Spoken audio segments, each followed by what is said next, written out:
Hey everybody, Tamara Beatty here, voice and performance coach.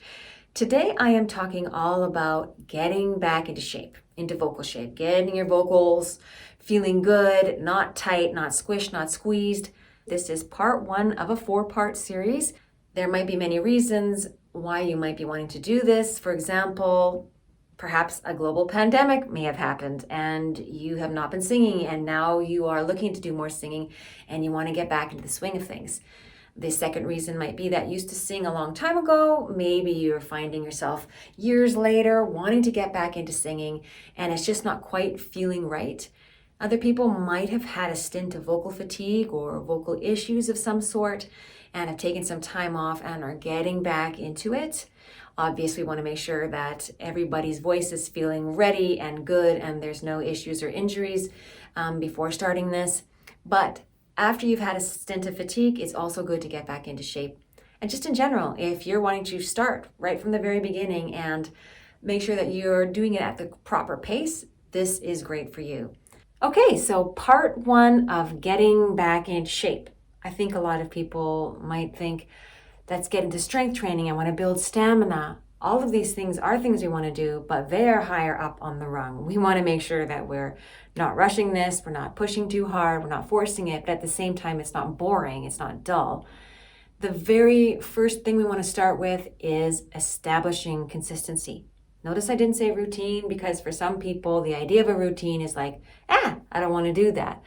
But we want to do something that establishes some consistency. We need to put in some repetitions in order to feel better. Obviously, part of it is our mental state and, making sure we feel good and that we don't psych ourselves out and have beliefs that hold us back. All those things contribute. But essentially for us, we just want to establish consistency. Maybe you already have some, but you want to really get back into the idea okay, I've got to be consistent. What does that mean for you?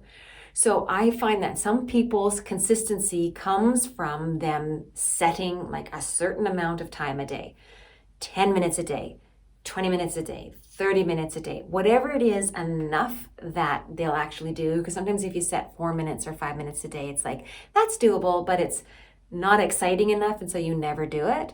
So one way to get back into this consistency or establish consistency is to establish a certain amount of time a day that you're going to do. So just ask yourself, does 10 minutes seem doable and something that you could just almost make yourself do? Because in 10 minutes you're not going to blow out your voice, you're not going to do anything nuts, but you will get into a groove even just with 10 minutes a day. Maybe 15, 20, 30, kind of pick the number and then say to yourself, if you're somebody who does like to do a certain amount of time per day, you want to ask yourself, should this time per day be set in advance, or should it just be at the end of the day, I need to make sure I have done my X minutes of singing in the day, 10 minutes of singing, for example. Or do you need to have it set with before noon, or right when I wake up, or when I'm driving from here to there on this particular day, I'm going to do my 10 minutes.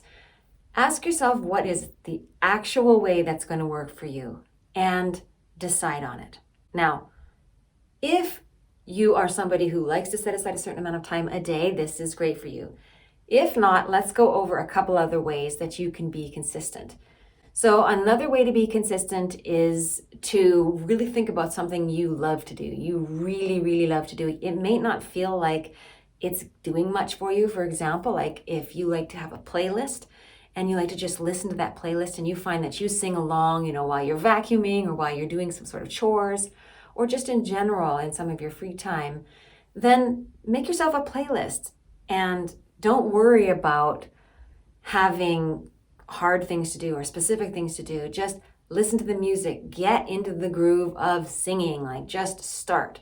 You can't build strength, you can't get back into shape if you don't take any action. So we want to make sure that the very first step we're taking is getting into a routine or having a sense of consistency that we're actually going to do. So think about that. Maybe there are other ways that you would use to be consistent, lining it up with a certain time frame, having a goal or a treat in mind, like, hey, if I do this every day for 7 days, I'm going to reward myself with, I'm going to buy a book for myself, or I'm going to go see a friend, or I'm going to buy something that I like, and kind of join it with that. There are always ways for you to be consistent, and sometimes we just have to set it, make it, and do it. Just set it, make it, and do it. That's the best way. Now, in this first stage of being consistent, we want to make sure that we're not being too picky. If we've got this great plan of doing something over and over, but then we nitpick on things and we say, oh, that's not good enough. We get too perfectionistic. We have too lofty of goals. We're probably not going to do very much. So next question to ask yourself is, how much pushing and pressing and details do I need to get into before I start to feel deflated? And make sure you do not get into those details. So if that has to be work that's a little bit more artistic or fun or a little bit more recreational, great. If it's something that you really, really feel good and only good if you're very challenged and you don't get swayed by going ahead and doing something and it not working out perfectly, you don't take it personally, then, make sure that that's the content that you're going to be using to gain this consistency. So in general, one of the rules of thumb when you're at this stage of just trying to do things more often is just make sure that you're not doing either the type of stuff or the amount of stuff that makes you feel deflated. Always make sure that you kind of are leaving that session going, I want to do this again tomorrow, or I could do this again. That type of feeling.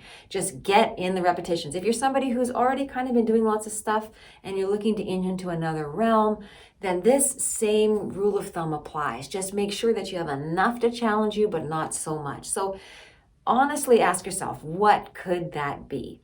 So with that said, let's talk about a couple of different paths you could take to gain consistency. See if one jumps out at you. Maybe you'll come up with another one.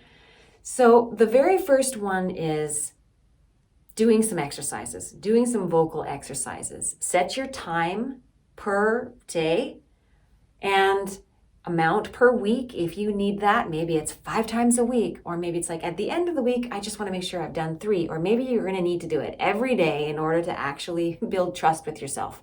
That's what we're trying to do here, is build some trust and put in that time so that when we are a little bit more fluent with things, we can start adding things that make a bigger impact.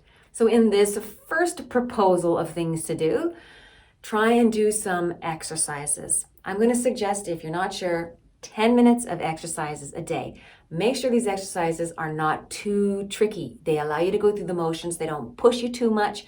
So if you're already doing something that you kind of know about and you've got a pattern or a flow with, just make sure that it's not too hard. Back it off a little bit, modify the program, try something new, kind of stick with that. If you're not sure what to do, check out my stability workout. I've also changed the name to say low voice workout or easy chest voice workout, and go ahead and do that. That's 9 minutes. It's really clear what to do. It's not too hard, too high, too heavy, and you could just press play and do it every day. Just every time that you've got slotted in your mind, just go ahead and do that. Or pick a program of your choice and, put the link in a phone note so that you can just press play and, listen to it.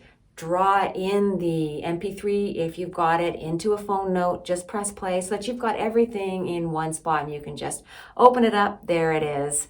Do it every day. So number 1, do your X minutes of a voice program. If it's 10 minutes, go ahead to that stability program. If you've got another one, go ahead and do that. If you need a collection of workouts or warm-ups, you can check the links below and find my Condition Your Voice workout pack. There's 3 warm-ups, 1 warm down, 4 training programs, an agility program, and they're all around the 10-minute mark that you can stack if you're looking for 20 or 30 minutes, or you can just do one of them. So that's one thing that you can do. Let's go on to the second one. Songs. we're going to work in songs. Let's choose 3 songs, not your hardest ones that aren't terribly challenging, ones that don't make you go, oh, I don't have this ready yet. Pick 3 songs that are actually quite easy, but they're fun to do, or maybe you lower the keys and just make it so it's a really relaxing, enjoyable sing through. But pick 3 of them that you could do every day or every however many times a week that you've decided that you want to do. Make a little playlist, or like I said, open your phone note, put the links to those in the phone note, or draw over those MP3s and just press play just like that. It's so simple. And what you're going to do is you're just going to sing through them back to back. That's about 10 minutes long. If you need more, go ahead and add others. Just sing them every day. What are you working on? Nothing. You're working on nothing. You're working on doing it. You're not working on strength, control. You're not working on improving your head voice. You're not working on anything, because the point is not to work on those things. It's to gain consistency so that when you do put your focus somewhere, you're not really fighting with yourself to try and get into the groove. You've got a groove going. So that would be proposal number 2. Proposal number 3 is one I've already mentioned, but I'd like to outline it a little bit more. And that is, you're going to listen to 3 favorite songs a day, or however many days a week that you have outlined. You're going to create a playlist, either in Spotify or Apple Music or Amazon, or maybe you're going to create that phone note where you just draw in YouTube links, or you're going to actually bring in the MP3s of certain songs. You can draw in more than 3. You can pull in more than 3. But essentially, just every day, your aim is 3. You're going to listen to them. That's it. You're just going to listen. And just by the very nature of listening to them, maybe you'll want to sing them. Maybe you'll feel inspired to look for other songs. Just getting that spark going is enough. If you're not doing anything, if you're not feeling compelled to do anything, just put in that time and see what happens as a result. That's the very first thing that I'd love people to do when you're trying to get back into shape is get going, take some action. We want to establish consistency in some way. So if you're here, we want to go here. Don't try and go from here to here. Just let's do this first step. Now, if you are here, that means that you can go one step further. So this doesn't mean that you have to start at the beginning. This just means that wherever you're at, we're going to take that next step and get more consistency. That's your main aim. And in part 2, I'm going to talk about the next thing to focus in on. So join me. Make sure that you go through these 4 parts, because it's a little bit of an unorthodox way of thinking of getting back in shape. Instead of just going and pressing play on programs, there's a little bit more to it. You can't just go in and, take a random program. Otherwise, everybody would just go to YouTube and take a random program. There's a little bit of a scope and a sequence to this to get you some results. And it starts with laying this foundation, and then we're going to build from there. And, as you go, you might come up with ways and kind of remember things that you like to do that work for you, and you can go and follow those as you go. Okay, guys, I'll see you next time. If you like these videos, please like and subscribe below and tell people about them. It really, really helps to pass on the word. This whole channel is dedicated to giving quality resources for singers. And so thank you very much for following and for helping out. Take care and happy singing. Check out those links below if you're needing to have a little bit more variety as you build your consistency. Okay, take care. Bye-bye.